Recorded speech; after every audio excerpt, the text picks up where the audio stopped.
Ini Ustadz ada pertanyaan dari Zainab di Jakarta. Assalamualaikum Ustadz Alfian Tanjung. Waalaikumsalam. Alhamdulillah saya sering nonton YouTube Ustadz. Saya ada pertanyaan nih Ustadz. Bagaimana menurut Ustadz ada fenomena artis atau tokoh publik yang kalau ada masalah keluarga atau bercerai justru lepas jilbab, bahkan ada yang murtad. Itu sekian dari saya Ustadz. Baik, pemirsa yang berbahagia, para jamaah yang menyimak dialog ini, kita melihat atau mencoba merespon pertanyaan barusan yang disampaikan oleh Ukhti Zainab dari Jakarta, bahwasanya memang apa yang disampaikan dalam pertanyaan tadi kerap menjadi hal yang membuat kita mengurut dada. Tetapi ini merupakan satu situasi yang memang faktual. Ya, tentu para pemirsa sekalian, para jamaah sekalian tentu bisa memahami bahwa apa yang barusan dipertanyakan bisa kita hitung 1, 2, 3 dan seterusnya orang-orang seperti itu. Pertanyaannya adalah kenapa bisa ada fenomena seperti itu? Ini merupakan satu bukti, satu isyarat bahwa yang bersangkutan memiliki konstruksi akidah yang rapuh. Kalau orang-orang yang beriman, dia melihat musibah yang dialaminya, dia menghadapi dinamika yang mungkin negatif menurut perspektif subjektif dia akan sampai kepada kesadaran betapa dia semakin butuh untuk dekat kepada Allah. Ini artinya kemarahan dia kepada lawan jenisnya, kemarahan dia kepada pihak yang katakanlah berselisih dengan dia, lalu itu dilimpahkan kepada Allah.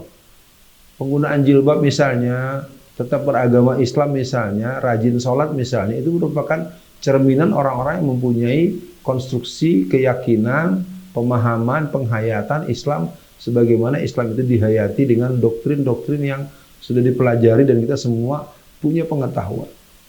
Misalnya dalam salah satu ayat Al-Quran disebutkan inna sholati wa nusuki wa mahyaya wa mamati lillahi rabbil alamin. Hidupku, sholatku, hidupku, aktivitasku, ibadahku dan semuanya adalah hanya untuk Allah. Jadi ketika ada dinamika lain yang mungkin mengecewakan kita, itu harus ada pengelompokan masalah. Jadi kembali kepada Ukhti Zainab dengan pertanyaan tadi, kesimpulan yang bisa kita ambil bahwa itu adalah sebuah tindakan yang keliru. Hal lain yang bisa kita pahami bahwa itu adalah bentuk kemarahan yang menunjukkan betapa terjadinya split personality, kepribadian yang pecah. Kalau dia memang muslim dan dia mengimani Islam, maka apapun gelombang hidup yang dialaminya, dia tidak akan sampai kepada wilayah itu. Maka bisa dipahami kenapa khatib-khatib Jumat selalu memberikan arahan-arahan yang sedemikian rupa. Kita sama simak kalau khatib Jumat berkhutbah itu, ittaqillah haitsuma kunta. Ittaqullah haqqa tuqatih wa la tamutunna illa wa antum muslimun. Jadi pesan-pesan ketakwaan, pesan-pesan keistiqomahan, pesan-pesan kemantapan iman, pesan-pesan yang mengajak kita untuk selalu berada di jalan Allah, itu menjadi sesuatu yang harus menyatu dalam diri kita. Jadi kepada Ukhti Zainab tadi dengan pertanyaannya, jelas bahwa sikap tersebut sikap keliru dan tidak bisa kita contoh.